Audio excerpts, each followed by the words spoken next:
All right, we're off the edge, episode 20. I'm Jake Ellenbogen. He is Cameron Lynch. And today we are going to be continuing with our series. We're going to be ranking the top 10 wide receivers going into the 2023 NFL season. Woo. So I'm very excited, Cam. You know, the Yeah. running backs was tough.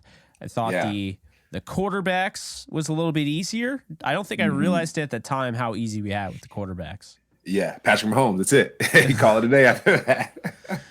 No, running backs were tough, though, because there's a lot more running backs. Guys get hurt, people switch in and out, but most teams have one primary quarterback to go to. But as we found out last year, quarterbacks are currency. So, hey, we'll see who emerges this year. Yeah, no, absolutely. We'll be talking same format, giving our top 10, giving, some praise to some of the honorable mentions because there's a lot of them. The receiver position, the running back position, we had a lot to talk about with that. So before we dive into that, I just want to let you guys know that BetOnline is your number one source for all your basketball info, stats, news, and scores. Get the latest odds and lines and the latest matchup reports for this year's NBA playoffs. BetOnline is your sports intel headquarters this season as we have you covered for all your insider sports wagering needs, from basketball, MLB, NHL, golf to UFC and boxing. The fastest and easiest way to get your betting info, including live betting options and your favorite casino and card games, available to play right from your home. Head to the website today or use your mobile device to get in on the action. Be sure to use our promo code Bleav to receive your 50% welcome bonus on your first deposit. Bet online where the game starts. Cam, this was hard for me, so I'll give my top 10. You give your top 10, and then we'll talk. Well, let's first talk about the honorable mentions before we give our top 10. So I had Devontae Smith. I feel like he was so close to making it, Cam. It is really hard. This guy just continues to get better and better. And I think he'll probably be on this list next year, if you want my honest opinion. He's just so incredible. But, great route runner, can help you over the top. Amon-Ra St. Brown, talk about great route runner, can help you anywhere on the field, makes catches near the sideline, that toe drag swag. But he also has the ability to win after the catch and, create yardage and make guys miss. Tyler Lockett probably deserves to be in the top 10, but it's so hard that I couldn't put him in there. He is one of the most underrated receivers in all of football. The guy is incredible. I mean, what he's able to do, I have him ahead of DK Metcalf, but he's also a guy that I think deserves credit. Metcalf was almost automatic when it came to the red zone last year, and really after kind of a down year a little bit, and he hasn't quite lived up to the incredible hype that some people had. He's definitely worth more than his second round, pick, which was ridiculous. But I have expected more out of Metcalf, although I thought last year we were starting to get that Metcalf to come alive. Then Deebo Samuel. He's honorable mention because I don't think he's a great receiver, Cam. I'll say that right now. I think he's a great football player, right? I think he does a great job with, when the ball is in his hands. He makes guys miss. He runs guys over. He's like a running back, right? But as far as being a precise route runner, he's not that. As far as a guy that is going to catch the ball with his hands, have natural hands, he's not that. He's kind of a body catcher, right? He kind of rounds off his routes, doesn't create a lot of separation, but he's so hard to bring down, and he's so damn, explosive in the open field that's why he's an honorable mention, and obviously he deserves, mention. And then DeAndre Hopkins, I just don't know what to make of him at this point in his career. I mean, he got caught cheating last year, came back, looked really good, but there's still guys that I just think have done more, that didn't get caught cheating, first off, but did more last year, didn't miss half the season. I trust more, and so that's my honorable mentions right there. Yeah, I like that, Jake. You mentioned some great ones. You talked about Devontae Smith, right? Anybody that ends up in the Super Bowl, we talked about the running backs the other day. Anyone that ends up in the Super Bowl deserves to be mentioned, deserves to be shown love. So Devontae Smith, like you mentioned, he has been balling out. Terry McLaurin, Jake, for me, right? Seeing him ball out at Washington, he didn't make this list this time, Jake. But next year, I do see him as one of the sleepers to step up into this list. He's someone that's really showed out and showed up for his team. I think a vocal leader, not only just his gameplay, Jake, but also his leadership ability. I think when Eric Bieniemy first went to the Washington football team, he was someone he met with, right? So he's the leader of that football team. He's a juggernaut, and I think he will be the face of this league at some point, right? Whether it be a couple of years from now, but guys like him are going to be the one. So I love Terry McLaurin there. Jake, going back to the 49ers, you talked about Debo, Brandon Ayuk. Jake, he's someone that he's more of a sleeper. Jake, I know honorable mention, but he's more of a sleeper. Someone that it's like, oh, okay, like this guy, he's catching the football. You got Kittle, you got Debo Samuels, but Brandon Ayuk is someone that I just want to recognize rather than honorable mention, but I want to recognize and put the league on notice. Like he's someone that's coming up and don't sleep on him as well. Jake, someone else you mentioned, not you mentioned, but Tyler Lockett. Tyler Lockett, someone who's a sleeper. I think someone mentioned about this, but Doug Baldwin, right, for the Seahawks, he didn't get enough love while he was playing. And guys like Tyler Lockett is in a similar vein of that. Okay, that was you. Yeah. That was you. Okay. So, I mean, I think there was already a tweet, but I kind of attached myself to that dialogue because I always felt like Doug Baldwin was like almost unguardable, you know? Yeah. I mean, they've caused the Rams problems. Ever since we've been following the Rams, right? You've been following the Rams for a long time. Doug Baldwin's been causing problems. The Rams killer, right? And Tyler Lockett, he is the Rams killer, the Ram breaker. So he's someone. And then Jake, I want to give two more, Jake, to the Chargers group, right? You got Keenan Allen, someone who shows up and shows out at all times. When it comes to being healthy, that's something that he has to work on and being available. But he's someone that always steps up. Keenan Allen does, and then. Jake, Mike Evans. Mike Evans is someone else. I know I mentioned two on the Chargers, but I'm going to jump over to Mike Evans, actually.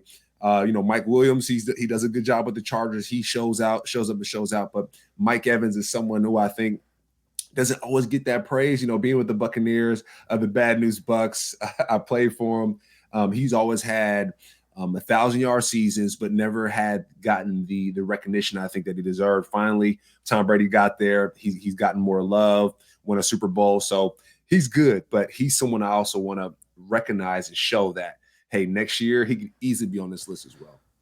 Yeah, I mean, he's somebody that probably has been on this list multiple times. I think it's really just hard, Cam. You have 21 receivers, I believe was the count that I came up with, that went over 1,000 yards last year. So it's like, I mean, it's getting to the point. Obviously, 1,000 yards isn't as impressive as it used to be because you play an extra game now. It's 17.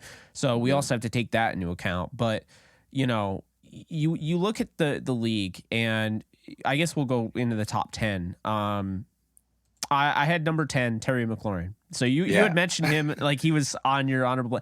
He's on my list. I think McLaurin, he's a few yards away from he's another kind of Nick Chubb. He's almost had 1,000 every single year. He's been consistent. He hasn't had a top 25 quarterback, arguably, in my opinion. I think Carson Wentz is probably the best quarterback he's ever played with. Wow.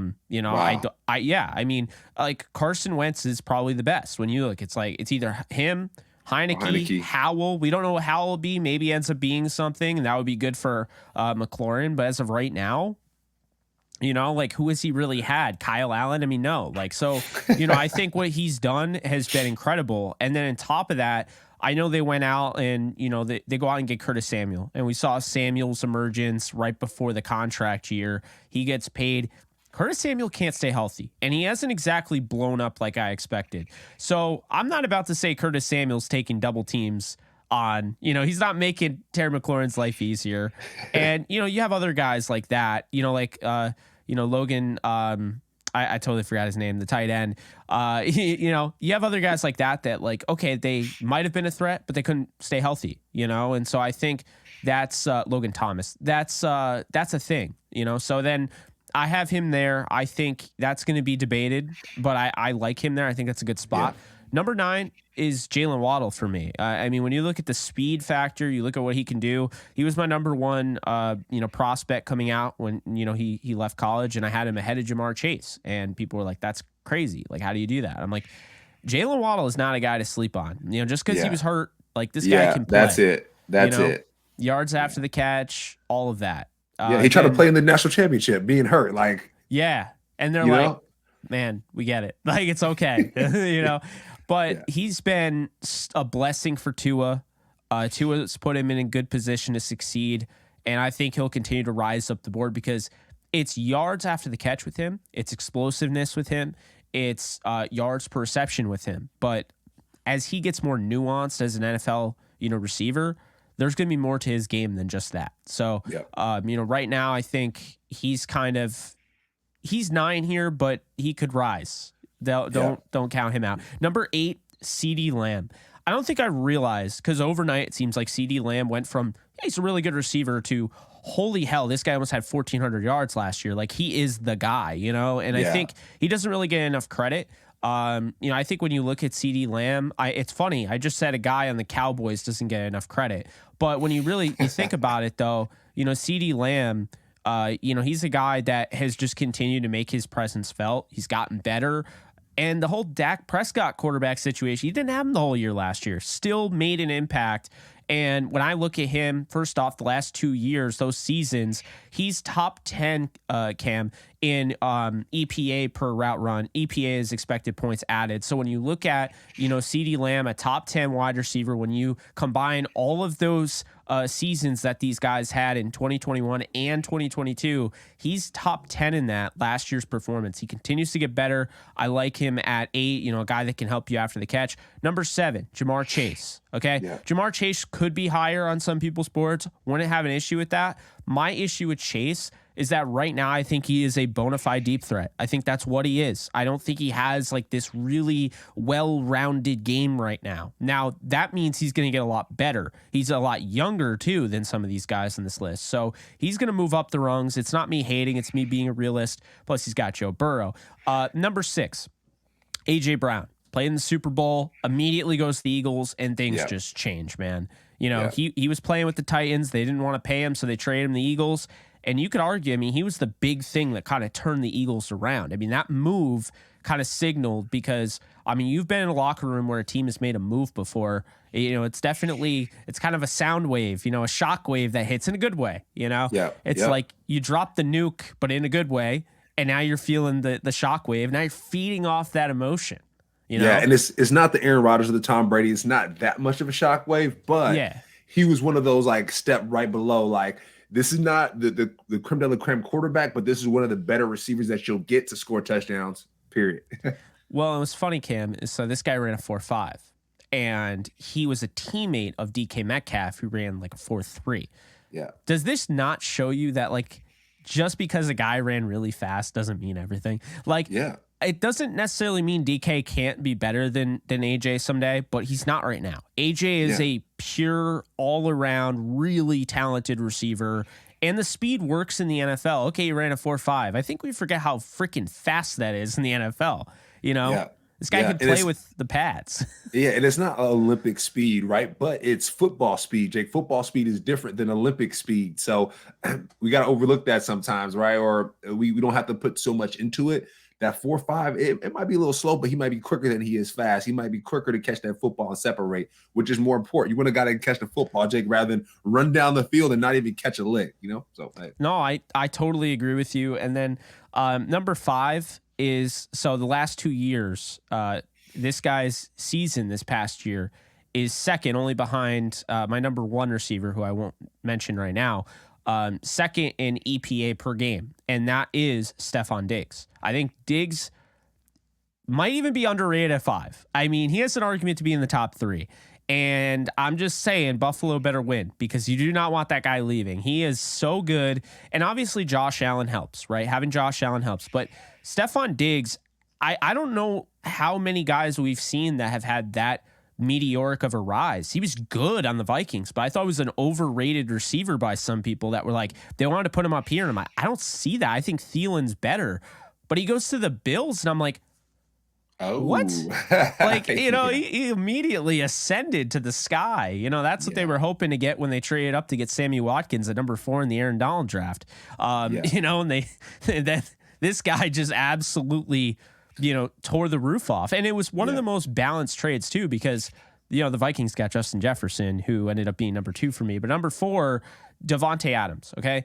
We saw Davante Adams leave Green Bay, leave Aaron Rodgers, go to the Raiders, bet on himself. And honestly, like, he's the same guy. It wasn't the Aaron Rodgers effect. You could argue it was one of his best seasons with Derek Carr. So you look at him and what he was able to do this past year. He's 3rd in receiving, had 14 touchdowns. Just really impressed with him. And then number 3 is Tyreek Hill, who honestly has an argument to be number 2 or number 1. What Hill did leaving Patrick Mahomes, going to an environment with Tua Tagovailoa, and then he gets hurt. And again, it's the quarterback, like who's going to be our quarterback type of situation. So he was in kind of that roulette phase. And was this his best season this past year? I mean, I don't know if it was his best season, but it was up there. So he leaves the best quarterback, one of the best quarterbacks all time already, and the best quarterback in the NFL, and his numbers got better. Like, to me, I don't think people understand. If you're talking about the most dangerous receiver on the field, I don't care what you say. It's Tyreek Hill. That speed can't be matched. And he's just so good, like, just at everything, really. I mean, he's not like the best blocker in the world, but he's just so talented. And, you know, it's incredible what he was able to do, transforming how you had to, because we talked about it. Jalen Wall was already good. So then you put him with Tyreek Hill, and you're like, whoa. And then number 2, I have Justin Jefferson, who really, he's the only one that I think is in the conversation with Cooper Kupp at this point. Justin Jefferson, for a lot of people, has already surpassed Cooper Kupp. And he had an 1,800-yard season, and I get that. My issue is, in the big games, there were times where he just disappeared. Like, he had that sick catch against the Bills on one hand, and then the other, you know, he's getting shut down in another game. Yeah. That's why number 1's Cooper Kupp. When the best is required, Cooper Kupp steps up. Cooper Kupp had one of the greatest seasons, and maybe the greatest season. I'll say it. I think it was greater than Calvin Johnson's season. Now, to be fair, Calvin Johnson didn't play in the postseason, but he had a 2,200-yard season, like the most ever. He had 24 touchdowns. Cooper Kupp, to see what he's done, coming from 3rd rounder out of Eastern Washington, solid slot guy that, you know, could hit 1,000 yards, tears his ACL in 2019, gets faster post ACL tear, gets more explosive. And now we're talking about him like, I mean, that's the best combination in football is Stafford and Cooper Kupp when they are healthy. So, you know, I understand he got hurt. He missed half the season. He didn't come off of number 1, Cam. That season was too good for me. And I think when you look at Cooper Kupp, he was among the league leaders before he got hurt, even in that disastrous season. Yeah, no, Cooper Kupp, he is someone to watch out for, to reckon with. I mean, the fact that he got MVP over Aaron Donald, I was hot, Jake. I ain't gonna lie. Like, I know he had Triple Crown winner, balled out. I didn't like it, but I thought it should have been Stafford, but yeah, he had Stafford balled out too. But you know, he had an unbelievable season, Jake. He had an unbelievable season, like you said. It's one for the record books that you can't really match up, right? You can't really match up. So a lot of respect to Cooper Kupp, but he's a little bit further down on my list, right? Last season, they had a tough year. He was their go-to guy, but I have some guys a little bit ahead of him. But going back to number 10 person, Jake, Garrett Wilson, right? Offensive rookie of the year. I think you can't ignore that. You know, we talk about this list. He has to be mentioned. He has to be mentioned just the type of year he had. He's about to get Aaron Rodgers, Jake. So he's number 10 now. He might not be on somebody's list at number 10, but guarantee he will probably jump up to that mid ranking, I would think, after this year. You got Aaron Rodgers, bro. Like, you know, you think about other quarterbacks or other wide receivers. Jamar Chase, he has Joe Burrow. Like, that's like it's you got T. Higgins and Joe Burrow. That's kind of unfair. So now Garrett Wilson's going to get that unfair thing, right? Where he's like, you have a Hall of Fame quarterback. This is not fair. But JETS, just. Shout out to them for making that trade and really having a guy like Garrett Wilson go score touchdowns and Aaron Rodgers throw the ball to him. Next, CeeDee Lamb, Jake. CeeDee Lamb's coming off of a team that scores the most touchdowns in the league, the most points in the league. So he's on the receiving end of that, literally and figuratively. So CeeDee Lamb, like you mentioned, he's when he stepped up into the league, he's always been a presence there. He's always been someone to make those toe drag swag plays, the one hand, you know, pirouette spinning plays. He might be out of this list, Jake. I think outside of Devontae Adams and Tyreek Hill, he might be shooting Justin Jefferson too. He might be one of the players to watch that is more of a teach tape receiver. Like, if you want a teach tape receiver, you put in CeeDee Lamb.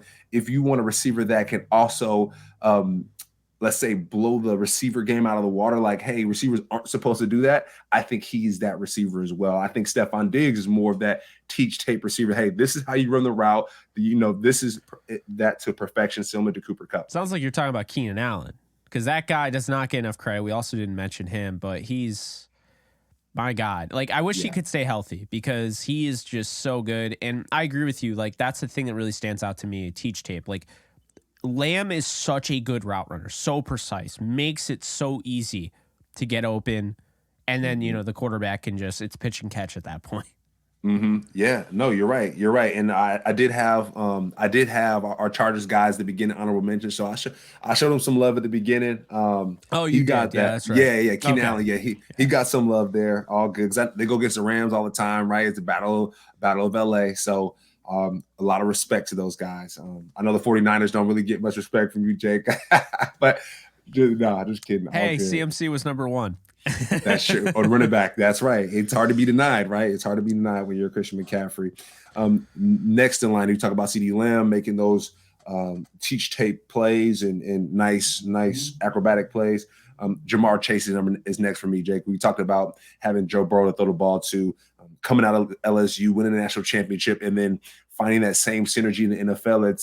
It's a storybook moment, and he's a storybook receiver. I mean, if you just check out his calf muscles, Jake, you turn on TV and just look at his calf muscles like, wait, why are your calf muscles that big? It's because he has jets in those things, my guy.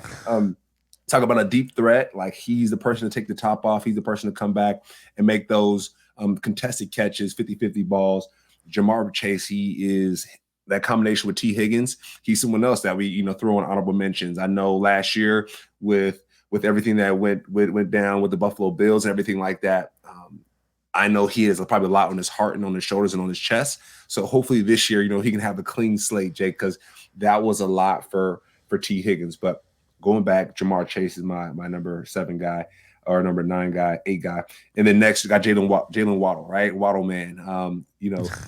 I think the biggest memory I have of him, like I said, is the national championship. He's hurt and he still wants to play. He still wants to go out there and ball.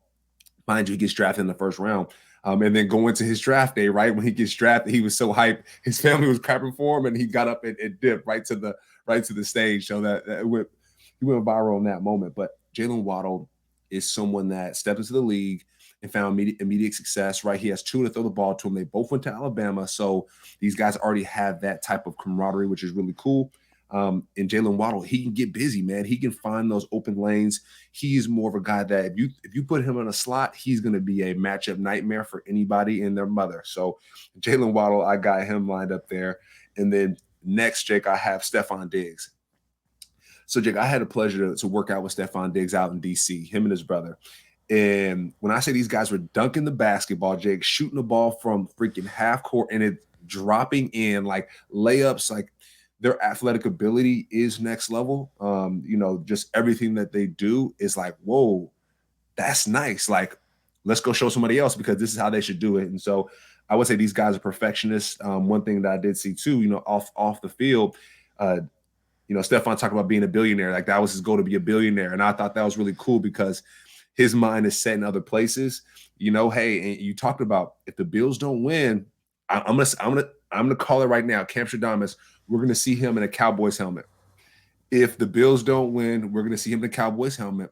He's gonna go play with his brother, like LeBron wants to play with his son. He's gonna go play with his brother, and he's gonna save a lot of money because number one, the Cowboys are gonna pay him, and there's no state income tax in Texas compared to New York. So I'm calling it right now. Yeah, I'm don't gonna see remind Stephon Diggs. Yeah, I live in California, so we're in the same boat. yeah, and then some. No, I like that because I mean, and we're probably gonna piss off some Bills fans, but imagine him and CD Lamb on the same wide receiver room. Like, I mean, I guess that's having a little bit too much of something, but I mean, at this point, yeah, Cowboys have a tight end to throw to now from the draft. So that I like that combination, Jake. I like that combination.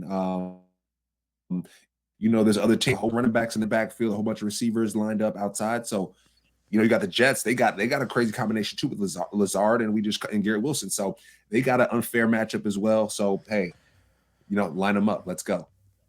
Yeah. Yeah, like why not? Why not? And then next I got Jacob, AJ Brown. We talked about AJ Brown making it to the Super Bowl. Like that's You got to throw him up there. You got to throw him up there. He made it to the Super Bowl. You mentioned the type of splash that he made, or the ripple effect he made in the league when he got to the Eagles. I think that was awesome to see. And then also to see him humble some of these receivers and some of these folks on Twitter, right? Like, I know he didn't win. I know that he didn't win the Super Bowl. I think he was going back and forth with some people, and he was letting them know, like, hey, I might not have won this game, but like, I'm here for a reason, right? And like, I'm gonna let people know, publicly, like, I'm not the one to be messed with. And I like that mentality, Jake. I like that dog mentality. So I'm glad the Eagles got him, and that he's one of the reasons why they got there. So shout out to him. I don't know, you had anything to say on our guy, AJ? Yeah, no. Well, one thing I like about AJ is that he will play above the rim, and I think that's a little underrated in his game. Like, you could see at times, Jalen Hurts, maybe I don't want to. I want to tuck the ball and run. I have a lane, but I'm like, man, now I got AJ Brown, so I'm gonna throw it up there, and he'll go and get it. Yep, he'll go get it. Double coverage, it don't matter. Like, he's gonna come down with that ball, I think, and he's really good in the red zone, Jake. In the red zone, find AJ Brown. Throw the ball to Devontae Smith to get there, but in the red zone, I'm looking for AJ at the end of the day. Yeah. So, and he can help you in between the numbers too. So, he's not just a boundary deep threat where you just throw it up there. Like, he can that's what makes a receiver, in my opinion, like an elite receivers. Can you do everything, So that's what I'll say about that. Yeah. Can you be a utility player? Yeah. What does that look like? And next, Jake, I have Cooper Kupp. He's coming off of like you said, a historic season, a national world championship. I keep saying that, national championship, world championship. He's coming off a world championship, the MVP over Aaron Donald and Matthew Stafford. So this year he could be right at number one, Jake. He's at number one on your list, I think, too. And last year, like you said, he got hurt. So, but he was on track to break the records the year before. So, I mean, he's just next level to get his gameplay. He can do it all. And what I love about him, though, is my man is humble, Jake. My man is just super low key. You talked about the schools he's come from, his background.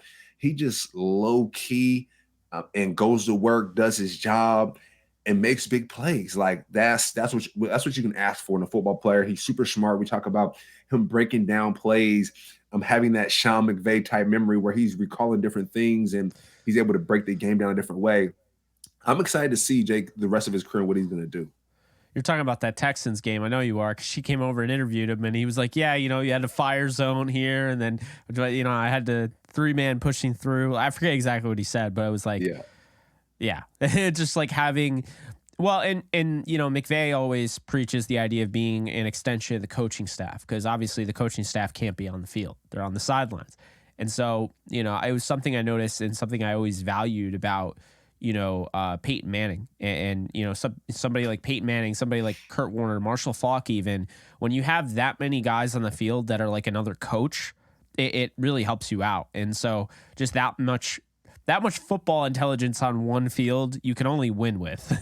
Yeah, it's only dubs. And what helps with receivers is a lot of times they're the last ones to get lined up. So if you have a receiver that's like a coach on the field, he's like, hey, young guy, like, stand over here, like, oh, stand over there, right? And so he's able to support the quarterback. The quarterback can focus on the lineman. Maybe the center can help out as well, but then having him on the outside to relay those messages is that much more effective. And I think the first person I think of course, Tom Brady, who's one of the smarter guys. You think about LeBron James, who they just know what's going to happen before it happens. But Luke Kuechly is my favorite person. Yeah.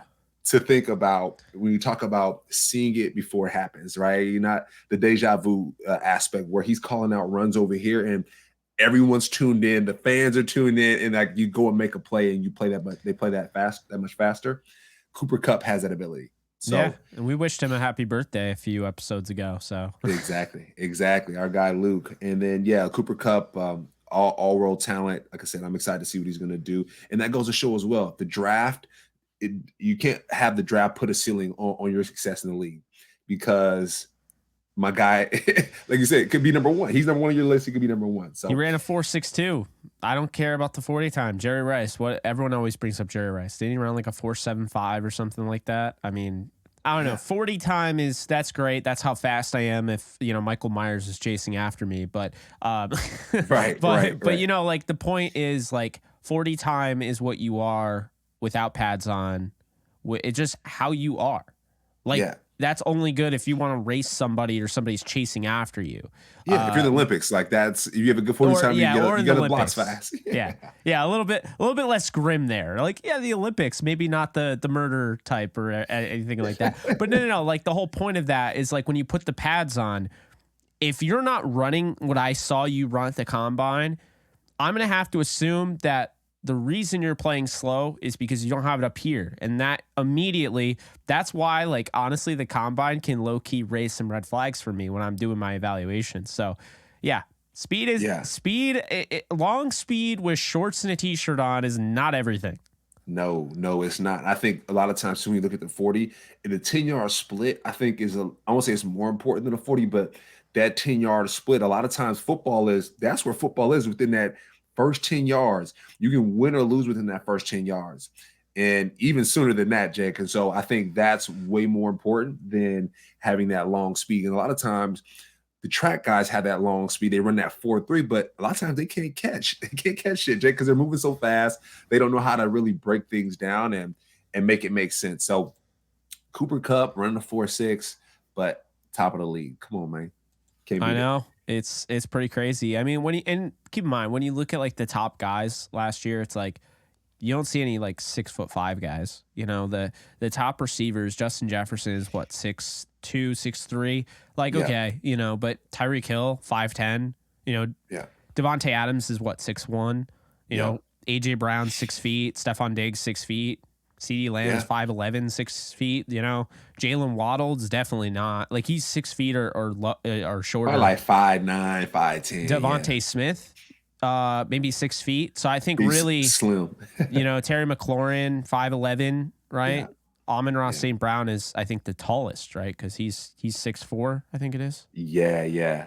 He's either 6'4" or 6'1". I'm probably butchering that. He is 6 feet. So that's everyone, you know, it's funny, everyone talks about, oh, like, I remember when it was such a big deal. Like, everybody in Madden wants their 6'5" receiver, just throw it up to you because it's a video game. But I mean, I was looking and like over the years, it's like the shorter receivers win because it's all about route running in this league. And what I noticed, and I changed kind of my evaluation process, is when I'm looking at receivers in the draft, I'm like, this guy's not separating. And that's a problem to me. Like, but if he doesn't separate, how is he in contested catch situations? And if he's not good at that, then why are we hyping him up? And most notably comes to mind is, I don't know if you remember when N'Keal Harry was drafted by the Patriots. I couldn't understand it because I was like, he doesn't separate. That's not going to get better when you leave college and go to the NFL. So I was like, Patriots had a chance to go out and get DK Metcalf, who we've already mentioned, and they chose to get N'Keal Harry, and it just didn't work out. And I think the signs were there all along. Harry is a good college wide receiver, but that's what he was. He wasn't a first-round talent, and it blew up. Yeah, I mean, I think he had that long speed of fast. You know, he was fast, and people were like, "Oh, let's sign it." He was like a 4.5, you know, 4.53. I mean, not like slow game speed, right? But when you don't have that, like the craziest line of scrimmage, you know, footwork was Michael Thomas, who I guess we could throw a mention in there because Michael Thomas has one of the greatest seasons of all time, and then dealt with injuries, and then fell off the face of the earth, but Michael Thomas, watching him out of Ohio State, the guy had some of the best footwork I've ever seen for a receiver. I mean, it just like he would just school guys off the line of scrimmage. And that translates. And I feel like footwork matters. But then if you're not great at the line of scrimmage, you're not done as long as you can get off the line of scrimmage, and then your quick, you know, your quick twitch ability. Can you stop on a dime? I'm not talking about, you know, stop in slowly coming to, no. Can you stop on a literal dime? Because the guy that's going against you has, you know, what, a 1.49 10-yard split. So he's very explosive. And then he's got the 4.3 speed to carry you up the, you know, the top of the you know, so it's like, you got to be able to combat that. Yeah. I mean, you talk about someone who can stop on a dime. At my number 3, Jake, I got Devontae Adams. I think he was talking to Brandon Marshall on the I Am Athlete podcast, and he talked about how he never wants defensive backs, right, to know that they won. Even though the ball gets thrown another way, he said he snaps it off in a different way, and he said he puts on that Terminator mask. You know, when he gets up to a guy, he runs a couple different routes or a couple different concepts, and And it was just like, he was like, if this guy leans this way, I'm gonna switch that way. If he leans this way, I'm gonna go this way, but still finish the route that was called. So to hear about his preparation, I mean, Brandon Marshall was blown away when he heard that. But to hear about his preparation, to hear about the way he attacks the game mentally, that only matches up to what we see on the field. And he's the captain of his team, Jake. So he's someone that when he goes somewhere, he immediately has that effect. He's a leader. Not only in the wide receiver this wide receiver list, but in any team he goes to. So you mentioned, right, the Aaron Rodgers effect. Does that make him who he is? But he's that guy. He's him. So Devontae Adams, he's number 3 on my list, and he can easily jump up even higher, Jake, after this year. You know, you never know. He has Jimmy G now, so we don't know who he has now because Jimmy G apparently is banged up. Maybe you might see your guy Aiden O'Connell. Maybe he might get traded. We have no idea. At this point, who knows? But just know Devontae Adams is going to be catching that football and score some touchdowns. So Devontae Adams, I got him as my number 3. And then number 2, Jake, I got Tyreek Hill. Like, come on, man. The cheetah, right? He went to Miami. He got his dollars up, right? No state income tax. He got more money. He got paid, and he cranked them stats up too, Jake. You just mentioned that, you know, even though he got hurt, he might have had one of his better careers of his year. You know, I will say that being on a Super Bowl championship team, that's, you know, I think he crushed it there as well. You know, I'll never forget, Jake, playing against Tyreek Hill. You mentioned one of the most dangerous receivers that steps on the field. And I have to totally agree with you because not only is he a crazy receiver, but a punt returner is a returner. I might have mentioned this story to you, but, you know, on the punt team, I'm on this side of the punt team, and we're punting the ball on this side of the field. And the goal for our punter was to, hey, pin him down the corner so we can go get him, right? You know, you're just kind of like you're trying to trap like a lizard or something. It's like, hey, let's like put him in the corner. And so, but we knew as the punt team, I'm on this side. I'm like, hey, once this ball is kicked in this corner, let's run immediately this way, because once Tyreek catches the football, he's going to stem people a little bit forward, and then he's going to immediately jet over here.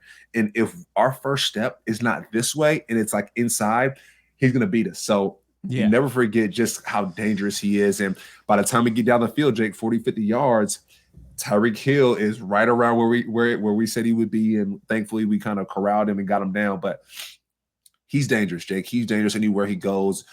We know what he can do on the football field, right? We see it. We see some of the routes, some of the improvisation that he's made, even with Patrick Mahomes, right?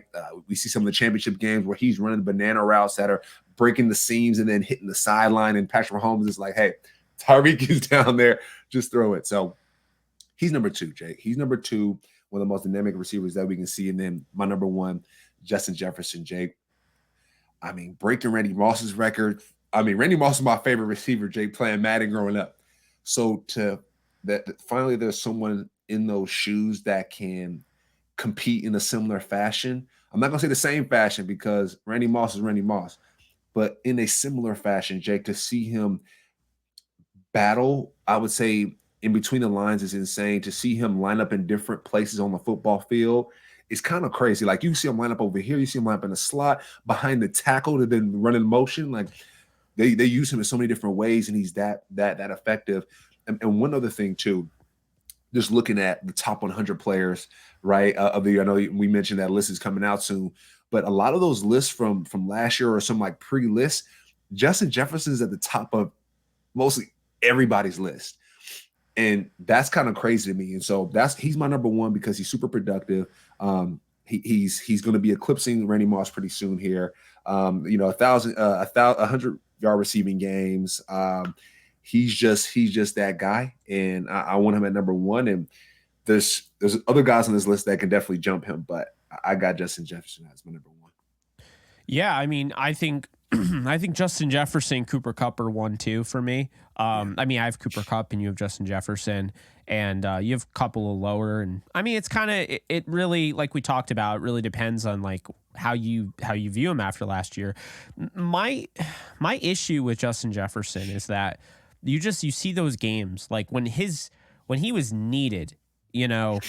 The 4 for 38, the 1 catch for 15, the 7 for 45, the 3 for 33, the 3 for 14 week 3 against the Lions. I need you. Your best is required in those games. Against the Eagles, 6 for 48, you know. I think what Justin Jefferson is he has a chance to be the greatest receiver of all time. Mm. He does. He really has a shot. But my concern is that he's very splashy, is that he has a giant game. He only had one game last year where he had multiple touchdowns, which is kind of interesting. But he had, a 223-yard game, with 11 receptions. They lost that game by 11 to the Lions. And he didn't find the end zone. And my point is that, he's got like those big games, but in those big games, it's like I would be fine if you didn't have 200 yards and instead you had 100 yards like 3 games in a row instead of having 200 and then the next game you have 45 yards. So I think I want to see more consistency out of Justin, but I think he is a phenomenal talent, and it's not me hating, because I think he's phenomenal, and I think he has a chance to be the greatest receiver of all time. Yeah, I think also too, when you're that dangerous, Jake, like the boys gonna be at you. I mean, they putting 2 to 3 people on you. And what I would like to see this year, like you mentioned, last year his numbers weren't that great. Maybe he can get some love this year. Well, Maybe he can get some love. He went over 1,800 yards, so I don't want to say his numbers weren't great. I'm saving you right now. You are going to get flamed for that. So just know that Cam is not saying his numbers weren't great. It's that the consistency factor, like I brought up. Yeah. So, okay. With the Vikings in what they've done last year, the receiver room is decent. But this year, they got some help. They got some help, Jake. And I do think you talk about some of those games where I feel like he wasn't consistent. You got Jordan Addison out of USC. So I think not only is he going to have those 2,000-yard seasons, but I do think he's going to have a chance to not get triple teamed as much, right? Like some of those games where he didn't score, some of those games where we felt like his yards weren't up there. Like, what was the defense looking like? Like, I'm sure the Eagles, I'm sure Slay, I'm sure everybody named Mama was, hey, cover Jefferson. This year. They got Addison to worry about. So I think we're going to find more consistency, and I think we're going to find a number 1 Justice Jefferson again.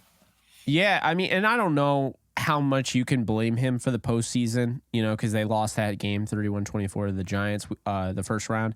I don't know if that's him or Kirk Cousins, because we know Kirk Cousins struggles in the postseason. 7 catches for 47 yards, though. Like, I need my guy. And that's where, like, I've seen Cooper Kupp just step up. And we saw it in the Super Bowl. We saw it, against Tampa. We saw it against the 49ers. I mean, he was his best when his best was required. And I think that's a big thing that you need to see. And so, at the end of the day, if Justin Jefferson gets that consistency, he's not going to be able to be stopped. And I think also it was year 1. He had year 1. I don't want to get too hard on him, because year 1 he had 1,800 yards in a brand new offense. So we'll see what happens in that same offense. Same with Cousins. Maybe Cousins, who I thought would have been better, maybe he's able to improve his play with KOC, but yeah, I definitely don't want it to take away from his ability. I'm just saying as to why when you're trying to split hairs, you have to be a little picky. And I could be very picky, because I think Cooper Kupp's the best blocking wide receiver in the league, So when you look at Cooper Kupp's body of work and you're just talking from a standpoint of who's the better receiver, like that's why I had Cooper Kupp ahead of him. And I think like Tyreek Hill, Tyreek Hill can't block like Cooper Kupp. Tyreek Hill is another one of those splashy players, but I think he's a little bit more consistent. Didn't have as many yards, per se, but I think he's a little bit more consistent than Justin Jefferson. It's going to be really fascinating though, because Justin Jefferson now is getting a full year with Addison and the Hawkinson trade last year. Now Hawkinson almost had 1,000 yards. I don't think we talk about that enough, but he almost had 1,000 yards last year. And I think that's going to bode well for him. Yeah, and I liked you mentioned 2 people. You mentioned Justin Jefferson and Tyreek Hill. I like their star power too, Jake. I like what they bring to the table. Cooper Kupp, he has that star power. Justin Jefferson started a dance that the NFL now has licensed, right, to like share the Fortnite. Like they have a different type of stardom and power, I think, that they bring to a team. I think Cooper Kupp, yes, like his numbers are excellent, but I think Tyreek Hill also, like, if I know I'm gonna play with a Tyreek Hill, Jake, like I'm hype. I know Cooper Kupp the same, but like you're playing with the cheetah, like someone who threw up the peace sign that's changing the culture of the game. Justin Jefferson, they're changing the culture of the game.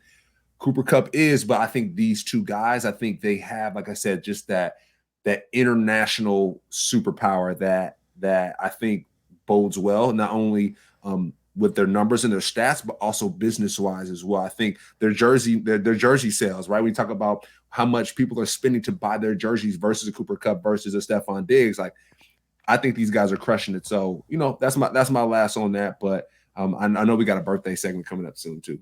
Yeah, and I think I can't stress enough. It's personal opinion. It's Facts, preference. facts. I think it's like fantasy football. Yeah. I'll go for the guy that's going to get me 15 a week over the guy that's going to get me 4 and then 44. 1 week, because the week I get 4 might be Consistent. in the championship, right? But the week I get 44 might be against the worst team in the league. So, and to be fair, also I want to bring up real quick. Tyreek Hill also has that same issue. Like, I don't want to, make this too one-sided against Justin Jefferson. 23, 55, 69, 47, 33. I mean, that's just last year alone for Tyreek Hill. Had, some games where he wasn't as consistent. So, that's what I'll say about that. But happy birthday, special happy birthday to former Chicago Bears lifer and Hall of Fame linebacker Brian Urlacher. He turns 45 today, and he was really good at, doing the thing that you did.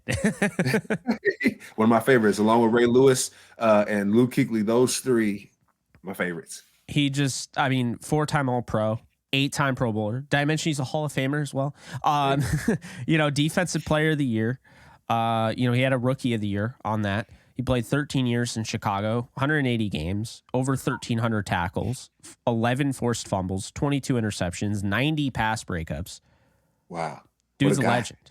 Yeah, the dude's a legend. He's one of the greatest to ever play that position, period. Yeah, period. That's a full stop there. You put him in the top 5 of linebackers ever. He will be in there for sure. Brian Urlacher, watched his tape growing up. Whenever I would prepare for games, watch his tape. So I had his jersey. Yeah. As a little kid, I found it in the Lost and Found. No one claimed it. So, I ended up claiming it because I was like, I like Urlacher. So I never bought his jersey, but I had it as a little kid. So there you go. Yeah. Happy birthday. Be Eric Urlacher. Let's go. Yeah, absolutely. So that is going to do it. Next week, we will get started with our tight ends. Then we'll move into the offensive line. Then we're on the defense, your favorite. So let's go. That's going to do it. For Jake Ellenbogen, he is Cameron Lynch. You can follow me at JK Bogan. You can follow Cameron Lynch at Cameron Lynch 50. You can follow the show at Off the Edge Show on Twitter. Be sure to like, subscribe, comment, rate, review, and we'll see you guys very soon. Later, folks.